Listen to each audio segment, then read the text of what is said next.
Donc aujourd'hui on va faire une tourtière, donc c'est un plat typiquement canadien. Pour ce faire on aura besoin donc de viande hachée, 1 kg, 500 g de bœuf et 500 g d'agneau. Donc sel, poivre, paprika, cumin, ail et persil, et je vais rajouter un peu d'huile d'olive.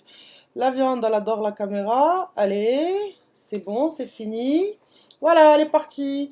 Donc après on aura besoin donc de 2 oignons ciselés. On aura besoin aussi de clous de girofle moulus. On aura besoin de cannelle, de sel et poivre en plus de l'ail, d'une pomme de terre qu'on va faire cuire. On aura besoin aussi de 2 tasses de bouillon de poulet ou sinon vous pouvez utiliser un cube de bouillon, du thym frais. Et pour la pâte, donc on aura besoin de 560 g de farine, 180 ml de sour cream et sinon du yaourt nature. Une pincée de sel pour la pâte, ça serait bien aussi. Et 80 g à 100 g de beurre. Tout dépend de votre choix. Donc voici pour la présentation et maintenant on va passer à la préparation. Yeah!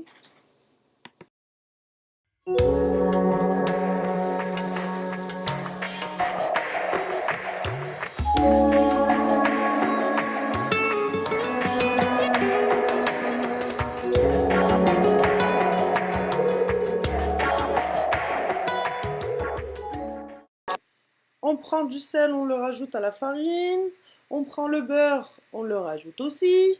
Et maintenant, on va prendre un peu de sour cream. On commence à fouetter. Voilà, on fouette. Donc le fouet ne marchera pas très bien, vous allez le voir. Donc on va mettre la main à la pâte directement. Voilà. On rajoute un peu de sour cream jusqu'à ce que la pâte soit bien formée. Et voilà le résultat.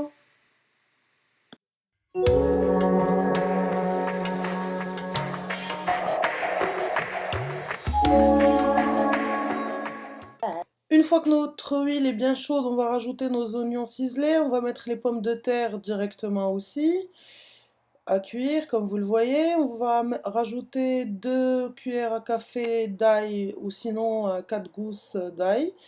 On les laisse blanchir. On va rajouter notre viande hachée. On va rajouter aussi les épices. Donc je commencerai par le thym frais ciselé. Voilà. Le clou de girofle, la cannelle, le sel et poivre et 2 tasses de bouillon de poulet. On va laisser mijoter. Une fois que notre farce est prête, donc on la laisse tiédir un peu, on prend notre pâte et on remplit notre moule. On enlève l'excès avec le couteau, ça marche pas, donc voici une bonne technique pour le faire plus vite. Donc voilà, donc on va remplir donc de notre farce jusqu'à n'en plus en pouvoir. Voilà. Ensuite, on va mettre donc une autre abaisse par-dessus et on prend la fourchette pour essayer de fermer les bords. Le plus important, c'est de fermer les bords. On va mettre un peu d'œuf pour dorer notre pâte. Vous choisissez la déco que vous voulez. Voici une déco pour moi en panier. Et une fois que c'est bon, donc vous la mettez au four à 350 degrés Fahrenheit et sinon c'est du 180 degrés Celsius.